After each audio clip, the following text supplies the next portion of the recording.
자, 오늘 사과 중생입니다. 이제 우리가 일가부터 되짚어 보자면 창조, 타락, 그리고 소명, 그죠? 중생 이렇게 되는데 창조와 타락이 어떤 것이었죠? 하나님께서 말씀으로 모든 것을 하나님의 영광을 위하여 창조하셨다. 그죠? 그래서 그렇게 창조받은 우리도 하나님의 영광을 위하여 살아야 되는데 그러지 못하고 인간이 타락해 버렸다. 전적인 타락이다. 선한 것은 하나도 없다. 모든 사람이 죄를 범하였기에 하나님의 영광을 이룰 수 없는 영원한 사망이라는 죄의 삭을 가진 그죠? 그런 존재였다라고 창조와 타락까지 봤습니다. 그런 하나님께서 우리를 내버려 두지 않으시고 이제 우리를 부르신다라는 거죠. 그래서 소명 받습니다. 그죠? 소명, 우리를 부르심, 소명. 우리를 부르셔서 하나님께서 우리를 거듭나게 하십니다. 그죠? 우리가 이제 거듭나서 전혀 다른 새로운 피조물이 되었기 때문에 이제 우리의 죄를 바라보게 되거든요. 그래서 우리의 죄의 문제를 가지고 우리가 회심을 하게 됩니다. 그렇죠? 죄로부터 돌이키는 거죠. 그래서 우리가 죄로부터 돌이키면서 하나님을 의지하는 이제 믿음을 가지게 된다는 거죠. 우리가 죄로 인해서 영원히 죽을 수밖에 없는 그 안타까운 존재임을 자각하고 유일한 해결책 하나님밖에 없음을 믿음으로 바라보는 믿음이 우리에게 생기게 됩니다. 그렇죠? 그러면 우리의 그 믿음을 보시고 하나님이 우리를 의롭다 칭해 주신다, 의로운 것으로 여겨 주신다, 간주해 주신다, 의로운 자라 불러 주신다. 그죠? 그리고 동시에 우리를 하나님의 양자 삼아 주신다. 의로운 우리를 이제 드디어 우리가 의로운 존재가 되었으니까 하나님의 양자가 될 수 있는 자격을 얻은 거죠. 그렇게 우리가 양자가 되었기 때문에 이제 진노의 자녀, 죄인의 자녀가 아니라 은혜의 양자이기 때문에 우리가 그에 걸맞는 삶, 성화의 삶, 그죠? 거룩을 노력하는 삶을 살아갈 수 있고 그 삶에는 성령님의 견인의 은혜가 따른다. 끝까지 지켜주시고 인도하시고 이끌어주시는 견인의 은혜가 임한다. 그것이 언제까지 임합니까? 우리가 영화, 완전한 거룩에 이를 때까지. 그죠? 이 하나님의 견인의 은혜가 함께한다. 이렇게 해서 구원의 서정, 구원의 길이다, 구원의 순서다. 이렇게 볼 수가 있겠습니다. 그죠?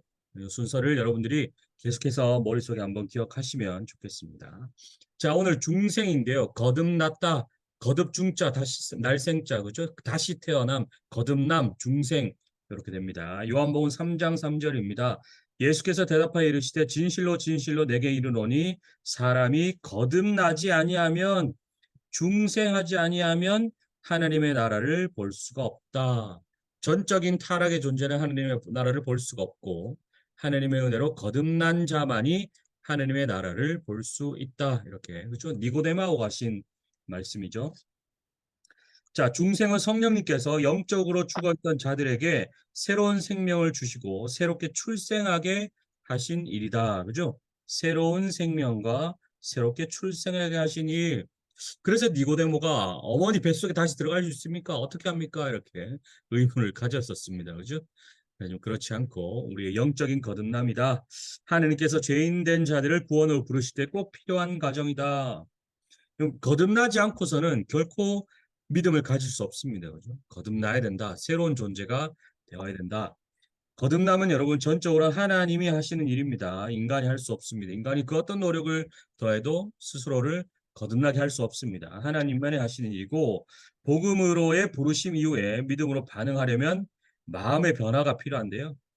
이 마음의 변화를 통해 하나님께서 우리에게 새로운 영적 생명을 주시는 그 은밀한 역사가 거듭남이다.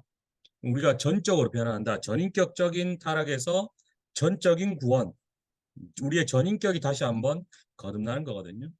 그것이 이제 중생이다. 그래서 여러분 그리스도인들은 새로운 사람들입니다. 그저 어느 부분이 세상 사람보다 더 나은 인간이 아닙니다. 그렇죠? 도덕적으로, 양심적으로 어떠한 것들이 조금 더 나은 인간이 아니라 완전히 새로운 사람들이 우리의 존재입니다. 그래서 전혀 다른 새로운 삶을 우리가 살아야 한다. 중생을 통해서 우리가 마음이 변화하고 성품의 변화, 삶의 변화, 삶의 모든 면의 변화를 반드시 가져야 하겠습니다. 그렇죠? 이 변화를 우리가 계속해서 가져갈 수 있어야 되겠습니다. 자, 그래서 거듭난 사람만이 하나님 나라를 볼 수 있다라는 거 우리가 한번 계속 보겠습니다. 자, 1번 보시면 우리는 어떤 존재이기에 과연 거듭날 필요가 있을까요? 예레미야 17장 9절인데요. 만물보다 거짓되고 심히 부패한 것은 사람의 마음이라 합니다. 만물보다, 이 천지 만물보다 거짓되고 심히 부패한 것이 사람의 마음이래요. 전적으로 타락한 우리 인간의 마음이 그렇다라는 거죠. 우리가 제 아무리 착한 마음을 품고 선하게 살려고 한다 해도 거듭나지 않으면 절대 선을 행할 수 없는, 그죠? 이런 타락하고 심히 부패한 우리의 마음이다. 또 에베소 2장 3절 보시면 전에도 우리도 다 그 가운데서 우리 육체의 욕심을 따라 지냈고, 그죠? 육체와 마음에 원하는 것을 하는 본질상 진노의 자녀였다라고 말해요. 우리가 본질상 진노의 자녀인데, 본질상 진노의 자녀가 뭘 한다고요? 육체의 욕심을 따라 지내고 육체와 마음에 원하는 것을 하는 이런 상태다. 전적 타락한 존재가 가지고 전적 타락한 육신이 이끄는 대로 살아가는 그런 본질상 진노의 자녀가 우리였다. 거듭나기 전에 우리의 삶이었다. 이렇게 보실 수가 있겠습니다. 자, 이런 것을 우리가 전적인 타락이다. 이렇게 합니다. 전혀 의로운 구석, 선한 구석은 단 하나도 없는. 인간이 스스로 나는 착한데 나는 그렇게 악하게 살지 않았어 하지만 거듭나지 않으면요. 그 착함과 선함은 하나님이 요구하시는 의의 기준에 절대 이룰 수 없다라는 거죠. 제 아무리 그죠? 아무리 그 도를 닦고 뭐 선하게 살고 다른 사람에게 싫은 소리 한번 하지 않고 사는 사람도 결코 하나님의 의의 기준에는 이룰 수 없는 전적으로 타락한 존재다. 자, 인간의 타락의 범위 2번인데요. 보시면 시편 51편에 내가 죄악 중에서 출생하였다. 죄악 중에서 출생하였다. 어머니가 죄 중에서 나를 잉태하였다. 이렇게 다윗이 고백을 하고 있습니다. 아주 다윗이 그 자신의 죄의 상태를 그죠? 제대로 바라봤죠. 자신의 그 본연의 상태가 죄악 중에 출생한 어머니조차도 죄인이어서 죄 중에서 나를 잉태하고 나를 출생했다. 인간의 그 끊을 수 없는 원죄의 사슬, 그 원죄의 고리를 잘 말해주고 있습니다. 그죠? 인간이 이런 존재라는 거예요. 나를 품어주신 어머니조차 죄인이고 나는 죄악 가운데 출생한 그런 존재다. 원죄를 끊어낼 수 없는 그러한 존재다. 이렇게 말하고 있습니다. 로마 7장 보시면요. 내 속, 곧 내 육신에 선한 것이 거하지 아니한 줄을 아노니 원함은 내게 있으나 선을 행하는 것은 없다. 마음으로 원해도 여러분 원함은 내게 있으나 마음으로 내가 선하게 살고 싶고 하나님의 의의 기준에 따라 살고 싶지만 선을 행할 수가 없다라는 거예요. 선을 행할 수가 없다. 인간은 거듭나기 전에는 절대로 하나님의 의의 기준에 맞는 그러한 선함을 행할 수 없는 그런 존재다라고 성경이 말해주고 있습니다. 자, 이토록 타락한 인간의 타락이 여러분 전적 타락이다. 우리가 지난 시간에도 말씀드렸지만 지정의에 있어서 모두가 타락했다. 전적으로 타락했다. 인간의 모든 영역이 타락했다. 그죠? 일부분만 타락했거나 여러분 이단들이 주장하는 것이 이 영혼과 육신 중 하나만 타락했다라는 거죠. 영혼은 타락하지 않았고 육신만 타락했다. 그래서 고된 그 고행을 통해서 육신의 구원을 이루면 된다. 육신의 구원만 이루면 된다. 이렇게 주장하는 쪽이 있고, 그죠? 육신은 타락하지 않았다. 영혼만 타락했으니 육신으로는 마음껏 뭐든 다 해라. 죄가 아니다. 이렇게 주장하는 거죠. 틀렸습니다. 그죠? 인간은 여러분 영혼과 육신이 분리되지 않습니다. 우리가 3분설이니 2분설이니 뭐 해가지고 영혼 6이고 뭐 아니면 혼과 6이고 이렇게 막 나누는데 나눠지지 않습니다. 복합적인 유기체예요. 결코 어느 부분만 타락했다 이렇게 말하지 않습니다. 우리의 영과 혼과 정신과 마음 모든 것이 다 타락했다. 그래서 여러분 우리의 존재에 있어서 타락의 결과 영향이 미치지 않은 구석은 없다라는 거죠. 단 하나도 없습니다. 우리가 몸무게를 따지면 1g도 우리가 선한 몸무게가 없다. 그렇죠? 우리 몸 중에 세포 하나도 결코 선한 것이 없다. 우리는 영적, 육적 타락과 함께 이성, 의지, 감정, 존재까지도 타락한 그러한 상태였다. 그렇죠?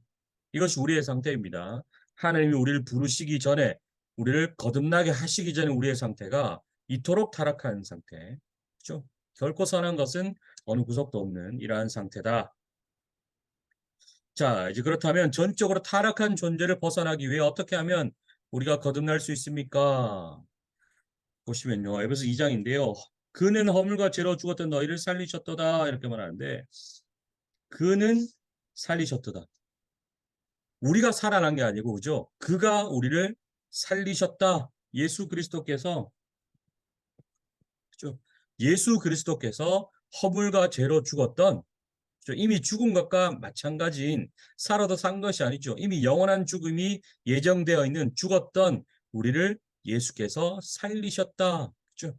살리셨다. 우리가 하는 일이 아니라 예수님께서 우리를 살려주셔야 우리가 다시 거듭날 수 있다라는 거죠. 고린도후서 5장 17절은 더 자세하게 해줍니다. 그리스도 안에 있으면, 그죠?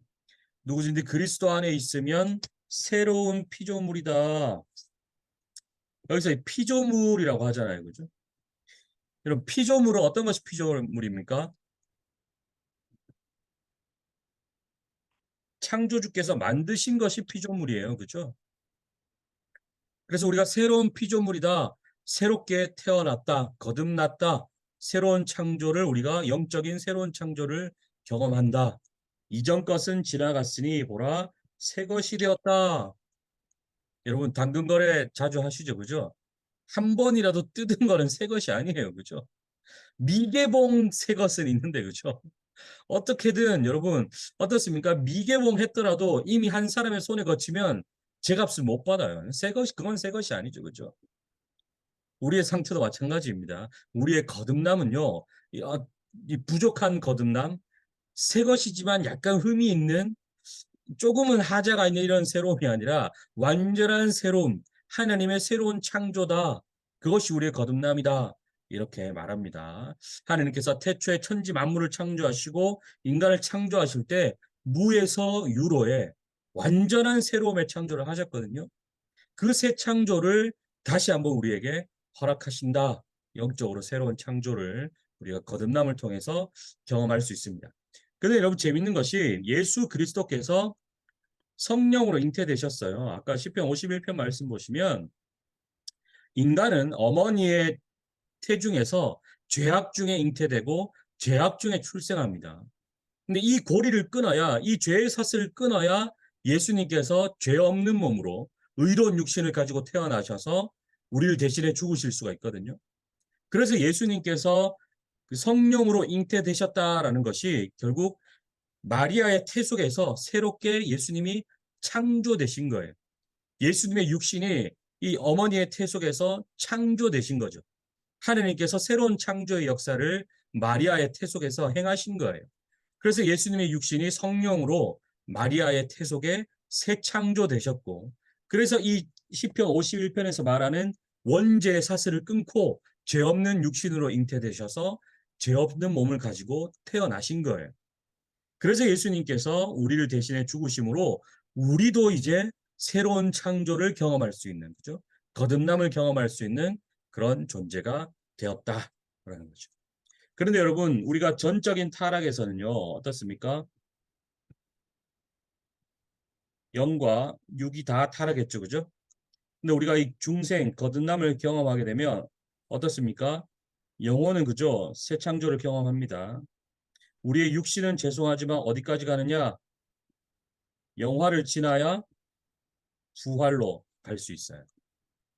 그래서 우리가 거듭났지만 새로운 피조물이 되었지만 이 육신을 벗어버리기 전까지는 여전히 연약하고 부족한 죄를 또 실수로 범할 수밖에 없는 그런 연약함을 안고 사는 거예요. 고군분투하며 성화를 이루어가며 그죠? 노력하며 살아가는 거죠. 그래서 우리에게 때로는 하나님 주시는 징계도 필요하고 여러 가지 어려움들이 또 찾아오기도 합니다. 그죠? 우리가 영화에 이를 때까지 주님 다시 오셔서 우리에게 거룩한 부활의 육신을 허락하실 때까지 우리는 이 성화를 살아가야 되는 이 성화의 과정이죠. 그죠? 이 과정을 살아가야 된다라고 보시면 좋겠습니다. 그래서 우리가 완전한 새로운 창조, 영적인 새 창조를 경험합니다. 하지만 어떻게 보면 육신으로는 부족한 그죠? 그런 상태인데 우리가 이 육신을 벗어버리고 천국에 이를 때까지 또는 주님 다시 오셔서 우리가 부활의 육신을 입을 때까지 그죠? 우리가 그렇게 살아가야 되고 완전한 거룩은 이 영화의 순간에 이룰 수 있다. 이렇게 여러분 구원의 이 서정에 대해서 머릿속에 정리하시면 좋겠어요. 우리는 오직 그리스도로 말미암아 거듭날 수 있습니다. 그리스도 안에 있을 때 우리는 새로운 피조물입니다. 그죠? 이제는 모든 것은 옛것이 되었고 우리는 오직 새 사람이 되었다. 새 사람이 되었다. 그래서 여러분 이제 우리의 이 존재 자체가 변화했고 신분도 달라지고 그죠? 우리의 자격도 달라졌습니다. 모든 것이 달라졌기 때문에 우리가 이제는 이전의 그 악한 삶이 아니라 성화의 삶을 살아가야 된다. 그죠? 새 사람에 걸맞는 성화의 삶, 거룩하고 경건한 삶을 우리가 살아가야 된다. 이렇게 보시면 되겠습니다. 자, 거듭남의 특징에 대해서 조금 더 알아보겠습니다. 1번 보시면요. 거듭남은 위에서 내려오는 선물이다. 아까도 말씀드렸지만 우리 스스로 절대 거듭날 수 없습니다. 그죠? 어떠한 공로로도 어떠한 노력과 어떠한 것을 하나님께 드린다 해도 우리가 거듭날 수 없어요. 하지만 위에서 내려오는 선물이다. 야고보서 1장 17절에 온갖 좋은 은사와 온전한 선물이 위로부터 빛들의 아버지께로부터 내려온다. 온갖 좋은 은사와 온전한 선물은요, 우리가 살아가면서 필요한, 우리에게 필요한 모든 것을 말해줍니다. 그죠? 모든 것이, 우리에게 필요한 선한 모든 것은 다 위에 계신 아버지께로부터 내려온데, 그는 변함도 없으시고, 회전하는 그림자도 없으시다. 그죠? 영원 전부터 계시고, 영원까지 계시는 하나님께로부터 우리에게 필요한 모든 것이 주어진다. 구원도 마찬가지다라는 거죠. 구원도 하나님으로부터 주어지는 선물입니다. 자, 두 번째 또 거듭남은 주권적으로 주어지는 거예요. 우리가 소명에서 봤는데 하나님께서 우리를 부르시면 효과적인 소명이다. 결코 그죠? 우리가 인간이 거부할 수 없는 효과적인 소명이다. 하나님이 택하시고 부르신 자는 반드시 그죠? 그 부르심에 반응하게 되는 효과적인 부르심이다. 그래서 주권적으로 주어지는 거다라는 거죠. 여보 3장 8절에 바람이 임의로 불매 내가 그 소리는 들어도 어디서 와서 어디로 가는지 알지 못하는데 바람의 그런가 그죠? 그것을 알지 못하듯이 성령으로 난 사람도 다 그러하다. 이 성령으로 난 사람이 여러분 중생한 자거든요. 중생한 자, 거듭난 자도 똑같아. 어떻게 구원을 얻는지, 어디서 얻을 수 있는지 알 수 없다는 거죠. 오직 바람이 불듯이 성령님께서 주셔야 우리가 거듭남을 얻을 수 있다. 그래서 여러분 우리 종교 아닌 다른 종교들은 어떻게 합니까? 막 고되게 수행을 해야 되고 저 평생 뭐 성지에 몇 번을 방문을 해야 되고 뭘 해야 되고 뭘 해야 되고 조건이 너무나 많다라는 거죠. 그런 조건을 다 이루어야 어떠한 경지에 이를 수 있고 뭐 구원에 이를 수 있고 열반한다느니 뭐 이런 이야기를 하는데 우리 기독교는 그렇지 않습니다. 그죠? 은혜로 선물로 값없이 주어지는 것이 이 거듭남이다. 중생이다. 또 에베소 2장 8절 보시면 너희는 그 은혜에 의하여 믿음으로 말미암아 구원을 받았으니 이것은 너에게서 난 것이 아니요 하나님의 선물이다. 그렇죠? 은혜에 의하여 받았다라고 전제 조건을 딱 달고 있어요. 여러분 은혜가 뭐죠? 은혜가 뭡니까? 여러분 은혜가 뭐라고 생각하세요? 은혜는요, 여러분 내가 할 수 없는 것을 누군가가 해주는 것이 은혜예요. 그렇지 않습니까? 내가 할 수 있는 걸 누가 좀 해주는 거는 도움이죠, 도움. 그죠? 도와주는 거예요. 그런데 은혜라고 표현할 때 이 은혜는 내가 할 수 없는 무언가를 누군가가 전적으로 도와줄 때 우리가 가장 큰 은혜라고 하거든요. 그래서 우리가 은혜로 인하여 믿음으로 말미암아 구원을 받았다. 은혜에 의하여 우리가 믿음으로 말미암아 우리의 믿음조차도 우리가 어떻게 할 수 없다라는 거죠. 우리가 뒤에 믿음 파트에 가서도 보는데 여러분 이 구원의 서정 전체를 보시면 인간의 어떤 노력이나 의지나 인간의 그런 공로는 전혀 포함되지 않습니다. 창세전의 택하심조차 하나님께서 전적으로 택하심이죠.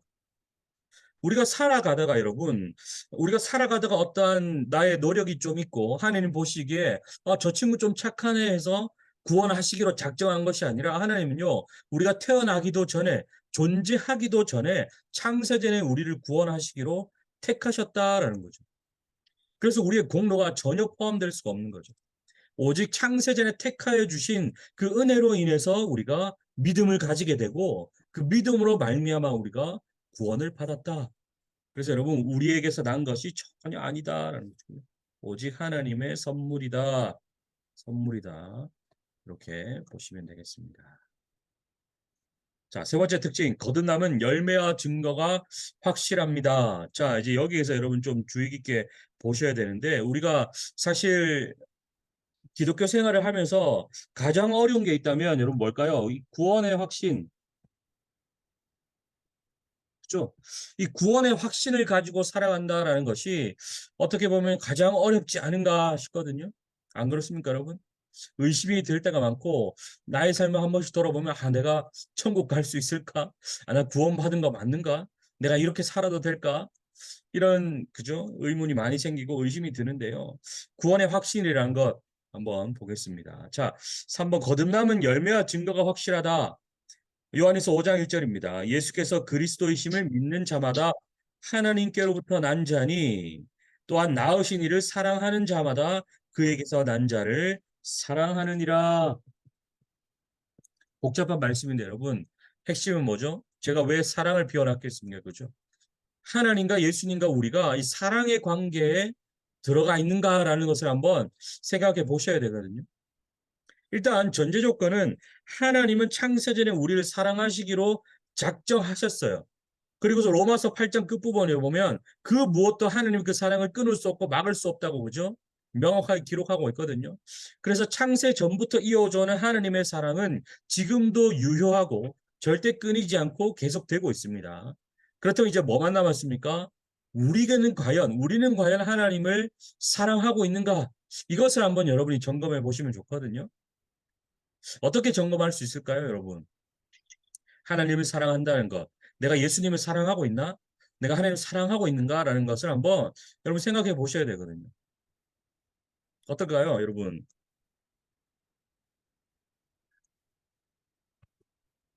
오늘 이 방에 계신 분들이 다 이제 결혼을 하신 분들이니까 여러분 다 사랑을 해보셨고 지금도 사랑하고 계실 텐데 사랑하면 어떻습니까? 함께 있고 싶고 그죠? 목소리 듣고 싶고 만나고 싶고 보고 싶고 그죠? 모든 시시콜콜한 걸 나누고 싶고 그죠? 뭔가 좋은 것이 있으면 또 함께 하고 싶고 내 마음이 좀 슬프고 울적할 때는 내가 사랑하는 그 사람이 나의 마음을 좀 들어주고 위로해줬으면 좋겠고. 그죠? 여러분, 하나님이 우리에게 바라시는 건 결코 막 이렇게 하나님의 기준에서 위대하고 대단한 걸 바라지 않으시거든요. 하나님 우리를 사랑하심 자체가 여러분, 그 하나님이 우리를 사랑하시는 궁극적인 표현이 무엇이었습니까?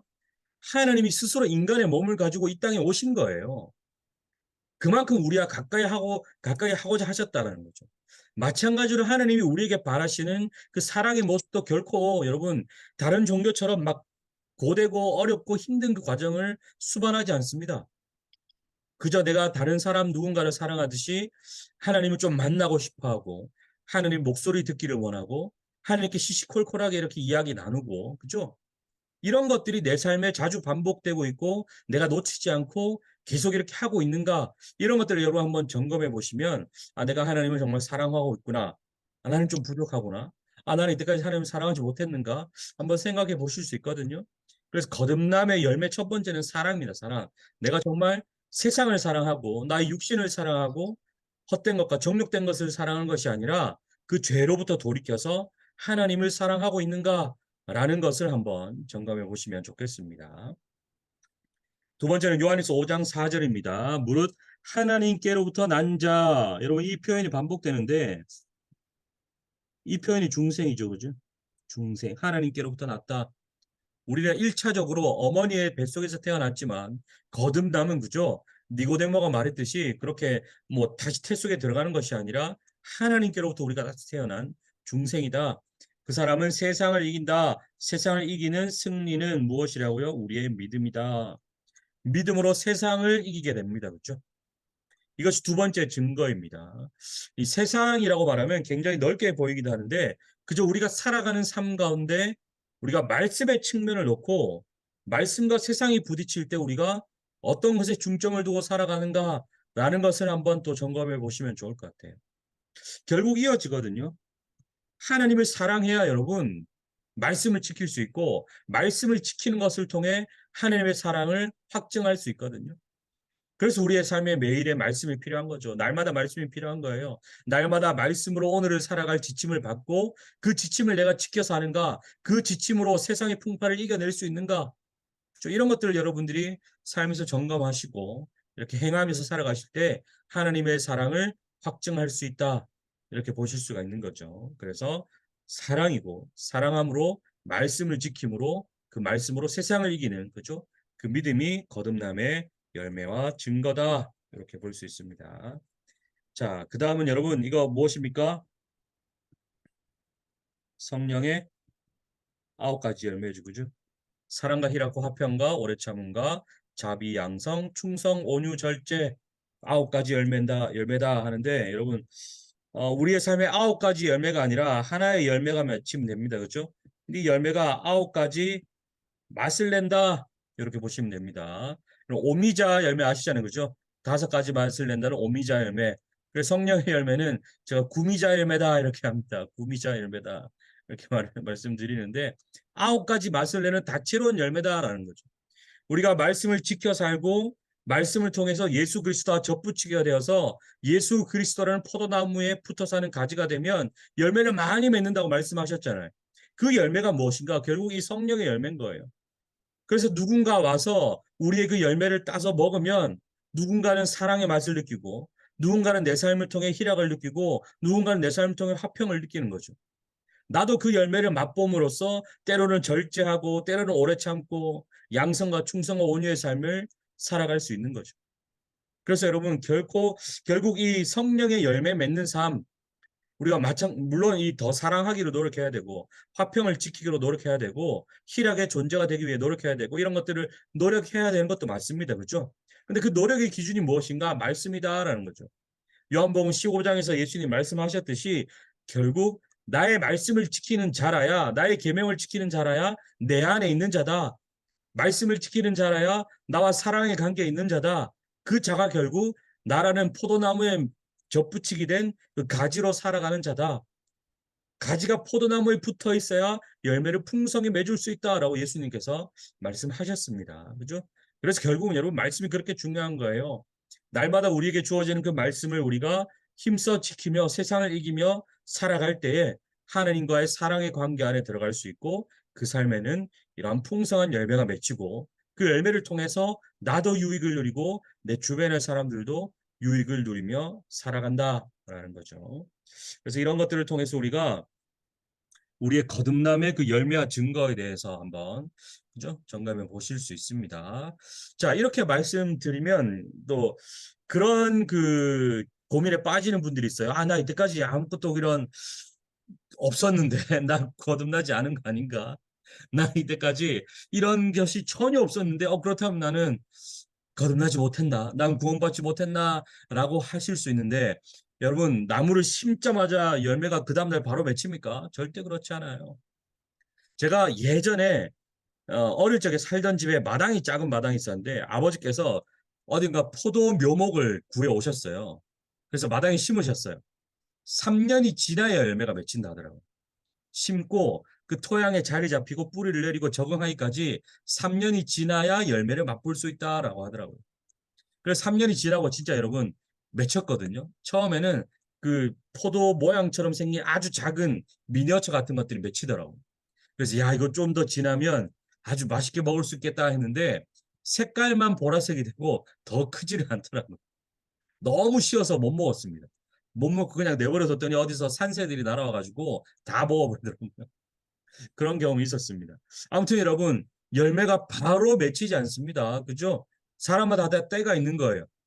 누군가는 좀 빨리 맺을 수도 있고 누군가는 더디게 맺을 수도 있습니다. 하지만 분명한 것은 우리가 믿음을 가지고 그죠? 구원의 확신을 가지고 열매 맺기 위해서 그리스도 안에 붙어 있기 위해서 그리스도 안에 거하기 위해서 말씀으로 사는 삶을 계속해서 노력하다 보면 언젠가 하나님이 원하시는 때에 우리의 삶에 열매들을 허락하여 주신다.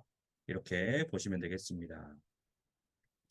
자, 또 하나의 중요한 특징은 여러분, 거듭남은 전인격적인 변화를 가져다 준다.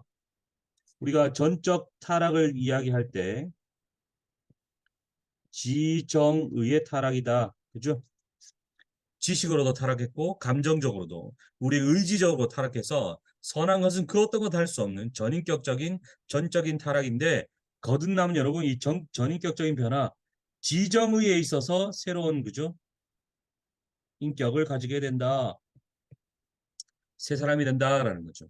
에스겔 36장 26절 보시면 또 새 영을 너희 속에 두고 새 마음을 너에게 주되 너희 육신에서 굳은 마음을 제거하고 부드러운 마음을 준다라고. 그렇죠? 이제 말씀을 받아들일 수 있는 부드러운 마음을 준다라고 기록하고 있습니다. 우리의 마음이 새롭게 된다. 그렇죠? 일부분의 변화, 마음의 조금의 변화가 아니라 완전한 그 새로운 새 마음을 가지게 된다. 두 번째 에베소 4장 말씀입니다. 하나님을 따라 의와 진리의 거룩함으로 지으심을 받은 새 사람을 입으라 이렇게 말해주고 있습니다. 그렇죠? 새 사람을 입어라. 그렇죠? 새로운 사람을 입어라. 의의 옷을 입는다. 우리가 이렇게 그죠? 그리스도의 의의 옷을 입는다. 이렇게 표현하기도 합니다. 자, 아까도 말씀드렸지만 우리가 이 거듭남을 통해서 새로운 피조물, 새 창조를 경험하지만 이 육신은 여전히 그죠? 죄된 가운데 있습니다. 이 원죄를 아직은 벗어나지 못한 존재에 있어요. 그래서 우리가 의의 옷을 입는다라고 말하거든요. 하나님께서 우리를 의로워졌다, 너는 이제 의인이다 하지 않으시고 어떻게? 의롭다고 칭해 주신다. 여겨 주신다. 의로운 것으로 여겨 주신다. 이제 우리에게 그리스도의 그 의의 옷을 입을 수 있는 자격이 주어졌기 때문에 우리가 그 의의 옷을 입고 있으면 새로운 사람으로 그죠? 새로운 피조물로 이렇게 살아갈 수 있는 거죠. 그런데 가끔 우리가 이 의의 옷을 스스로 벗어버릴 때가 있어요. 스스로 벗어버리고 죄를 택하게 되는 그런 때도 있다. 이렇게 보는 거죠. 자, 아까 본 말씀인데요. 그런즉 누구든지 그리스도 안에 있으면 새로운 피조물이다. 그죠? 새 것이 되었다. 이렇게 말합니다. 자, 그래서 거듭남은 전인격적인 변화다. 우리의 마음이 변화되고 우리가 의의 새로운 옷을 입고 새로운 피조물로 살아갈 수 있는 거죠. 전인격적인 변화다. 그래서 이제 우리가 지식적으로도 하나님의 말씀을 받아들일 수 있는 존재가 되었고 우리의 마음으로도 하나님께 제대로 반응할 수 있는 그런 존재가 되었고 우리가 의지를 가지고 이 거룩함을 노력하며 살아갈 수 있는 그런 존재가 되었다. 이렇게 보는 것이죠. 그래서 우리가 지정의의 측면에서 전인격적인 타락에서 전인격적인 새로운 창조, 새로운 변화, 우리의 거듭남이다, 중생이다 이렇게 말합니다. 마지막으로 보겠습니다. 전적으로 타락한 존재였던 우리는 하나님의 선물로 새로운 피조물이 되었습니다. 이제 우리가 어떤 삶을 살아야 합니까? 그죠?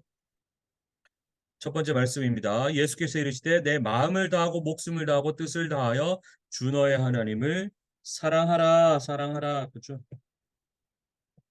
이게 크고 첫 번째 되는 계명이고 두 번째 계명이 무엇이었습니까? 이웃을 사랑하라. 그죠? 예수님께서 율법을 완성하시면서 이 딱 두 가지 계명을 주셨습니다. 하나님을 너의 모든 것을 다해서 사랑할 것과 그와 마찬가지로 너의 이웃을 사랑하라. 두 가지 말씀을 딱 주셨죠. 그죠? 그래서 여러분 율법의 모든 계명을 10계명의 10계명으로 그죠? 압축할 수 있고 10계명을 두 파트로 나누면 1에서 4계명은 하나님을 사랑하는 것, 5에서 10계명은 이웃을 사랑하는 것 이렇게 그죠? 압축할 수가 있겠습니다. 그래서 구약의 유대인들, 히브리인들, 바리새인들처럼 복잡하고 막 그 까다로운 모든 것들을 지켜 살 필요가 없다라는 거죠. 우리가 하나님을 사랑하는 온전한 마음으로 하나님을 사랑하고 이웃을 더 사랑하기를 그죠? 말씀의 기준으로 노력하면 그 삶이 결국 모든 율법을 지켜 사는 삶이다. 그 삶을 우리가 살아가야 되겠습니다. 두 번째, 너희가 나를 사랑하면 나의 계명을 지키리라. 요한복음에 그죠? 예수님께서 아주 그 강조하신 말씀입니다. 요한복음 14장 15장. 그래서 계명을 지키는 삶을 통해 예수님을 사랑하는 거죠. 그것을 증명할 수 있는 연결됩니다. 그래서 우리가 말씀을 기준으로 하나님을 사랑하고 이웃을 사랑하는 그 삶을 통해서 우리가 거듭난 자로서의 합당한 삶을 살아갈 수 있다. 이렇게 보시면 되겠습니다. 마지막 세 번째, 만일 우리가 성령으로 살면 또한 성령으로 행하라. 성령으로 사는 것 중생이죠. 중생 그죠? 거듭남. 우리가 진노의 자녀, 영원한 멸망의 형벌을 기다리고 있는 자였다가 이제 성령님을 통해서 우리가 거듭났기 때문에 이제 성령으로 행하는 그죠? 이 삶을 살아가야 한다. 우리의 주인이 바뀌었습니다. 그죠? 우리의 소유주가 바뀌었죠. 우리가 진노의 자녀였다가 이제 은혜의 자녀, 그죠? 되었기 때문에 하느님의 자녀가 되었기 때문에 그 자녀의 신분에 걸맞는 그러한 삶을 살아가야 한다. 그죠? 여러분 왕과 거지라는 옛날 동화가 있어요. 왕과 거지가 똑같이 생겨가지고 거지가 왕자를 대신해서 그죠? 궁전으로 들어가잖아요. 그럼 어떻게 됩니까? 행동 하나, 말 하나, 그죠? 뭐 식사하는 방법 하나 다 새롭게 배워야 돼요. 거지에게 있어서 그 일은 여러분 쉬웠을까요? 엄청 어려웠을 것 같아요. 그래서 우리의 이 믿음 생활, 성화의 삶도 쉽지 않은 것 같습니다. 우리가 이전에는 진노의 자녀였다가 어느 순간 거듭나서 하느님의 자녀가 되었는데, 그래서 이제 우리가 하느님 나라의 법도를 배우고 그 법도와 예의에 걸맞는 삶을 살아가야 되거든요. 말하는 거 하나, 말 한마디 하나, 생각 하나, 행동 하나 다 고쳐 나가야 된다는 거죠. 얼마나 어렵겠습니까? 여러분, 그죠? 제가 이제 결혼한 지 7년, 8년 차인데요. 어렵더라고요. 맞춰서 산다는 것이 저는 저대로 살아온 그 습관이 있고 아내는 아내대로 살아온 습관이 있는데 여러분 누가 잘못했고 누가 잘했습니까? 무조건 아내가 잘했죠. 예, 무조건 맞춰줘야 되는데 이 남자의 자존심에 쉽지 않더라고요. 그래서 어떻게 하겠습니까? 제가 사랑하는 사람인데 사랑하니까 맞춰줘야죠. 저를 깎아서라도 그죠? 맞춰줘야 되지 않겠습니까? 그래서 제가 후배들한테 결혼을 고민하는 후배들, 결혼을 앞두고 있는 후배들한테 항상 그렇게 말했습니다. 예수님이 죽기까지 복종하셨듯이 예수님처럼 복종해라. 그렇지 않으면 너의 결혼 생활은 결코 평탄치 않을 것이다. 라고 뭐 제가 막 이렇게 강조도 하고 그랬는데 여러분 마찬가지인 것 같아요. 우리가 하나님의 자녀라는 새로운 신분을 가졌기 때문에 그에 걸맞는 삶을 살기가 쉽지가 않다는 거죠. 하루아침에 하나님 마음에 완전히 들어맞는 그 삶을 살기가 쉽지 않은 것 같아요. 하지만 우리가 날마다 말씀으로 우리의 그 모난 부분, 더러운 부분을 깎아내고 씻어내고 고쳐나가고, 그죠? 그렇게 우리가 때로는 고난을 통해 징계를 통해 우리의 삶을 바꿔나가면서 고쳐나가면서 점점 더 예수 그리스도의 장성한 분량이 충만한 데까지 우리가 자라가는 거죠. 자라가는 거죠. 여러분, 거듭났잖아요. 갓난아기인 거예요. 거듭나자마자 성인이 아니라 거듭났기 때문에 갓난아기인 거죠. 우리도 이제 점점 더 자라가야 한다. 그죠? 그래서 영적인 성인이 되어가야 한다. 라는 거 기억하시고 여러분 절대 실망하지 마시고 아 나는 너무나 부족했다. 구원 못 받았구나. 낙심도 하지 마시고 의심도 하지 마시고 아 나는 갓난아기구나. 아직 더 성장해야 되는구나. 더 배워가야 되는구나 라고 여기시고 구원의 확신을 가지고 더욱더 자라갈 수 있는 우리가 되었으면 좋겠습니다. 하나님을 향한 참된 사랑과 하나님의 명령에 기쁨으로 순종하는 것, 그리고 그리스도를 닮은 성품은 한 사람의 삶 속에서 지속적으로 드러나는 성령의 열매입니다. 그죠? 단 한순간에 드러나는 열매가 아니라 지속적으로 드러나는 성령의 열매입니다. 이러한 것은 오로지 우리 안에 새로운 삶과 영을 불어넣으시는 하나님의 능력으로만 가능한 일이다. 견인의 은혜, 그죠? 우리를 붙드시는 성령의 견인의 은혜가 없으면 여러분 우리가 하는 건 그냥 종교적인 고행에 지나지 않는 거예요. 중생 혹은 거듭남은 구원에 꼭 필요합니다. 날마다 삶 속에서 성령의 열매들을 확인하는 것으로 구원의 확신 속에 기쁨으로 살아가는 우리 모두가 되었으면 좋겠습니다. 생각해보기 첫 번째입니다. 사람은 어떻게 그리스도인으로 거듭날까요? 우리가 어떻게 거듭납니까? 그리스도 안에서 성령으로 새 창조, 그죠? 우리가 그리스도 안에 들어갈 때 성령님께서 우리에게 새 창조를 허락하시는 이것을 통해서 우리가 거듭난다. 이번 당신의 삶 속에서 중생의 결과가 잘 드러나고 있습니까? 여러분 사랑하고 있습니까? 주변 사람들과 화평을 지키기 위해 노력하고 있습니까? 희락의 삶이 있는가요, 여러분? 삶에 하나님이 주시는 기쁨이 있습니까? 때로 이 우리의 육신과 정욕에 대해서 그죠? 세상에 그런 것들을 향해서 오래 참음도 필요합니다. 옆에 사람에 대해서도 오래 참음이 필요합니다. 그죠? 자비를 베푸는 삶, 선한 양심으로 살고 그죠? 맡은 바 충성을 다하고 예수님처럼 온유한 삶, 힘을 가졌지만 그 힘을 숨길 줄 아는, 그죠? 다른 사람에게 자기의 가진 것을 막 드러내고 교만한 삶이 아니라 부드럽게, 그죠? 자신의 그것을 감출 줄 아는 온유. 이 성령의 9가지 열매도 9주, 10주 정도 해서 하나씩 살펴보면 엄청 재밌거든요. 이것도 한번 하면 좋은데 다음에 언제 한번 또 해보도록 하겠습니다. 그죠? 자, 이런 우리가 9가지 열매가 내 삶에 좀 다채롭게 좀 나타나고 있는가? 그죠? 한꺼번에 나타나는 거 아니에요, 여러분. 어떤 상황에서는 이러한 열매, 어떠한 상황에서는 이러한 맛, 그죠? 이런 것들이 우리의 삶에 나타나고 있는가? 이제 매일매일 좀 점검해 보시면 좋겠습니다. 그래서 여러분, 우리가 어떻게 살아야 되겠습니까? 거듭난 자의 그 구원의 열매와 증거는 말씀을 지킴으로 하나님의 사랑을 확증하고 열매 맺는 삶이거든요.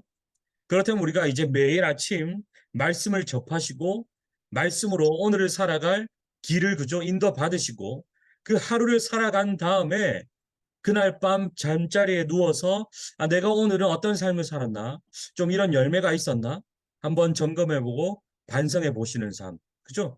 이 삶이 결국 매일매일 반복된다면 우리가 이것을 통해 자라갈 수 있고 성장할 수 있고 성화의 삶을 살아가고 마침내 하나님이 약속하신 영화에 이룰 수 있다. 이렇게 보시면 좋겠습니다. 자, 여기까지 우리의 거듭남 중생이었습니다. 다음 주에는 회심에 대해서, 그죠? 우리의 마음이 어디로 돌아가야 되는지, 어떻게 돌아가야 되는지, 회심에 대해서 보겠습니다.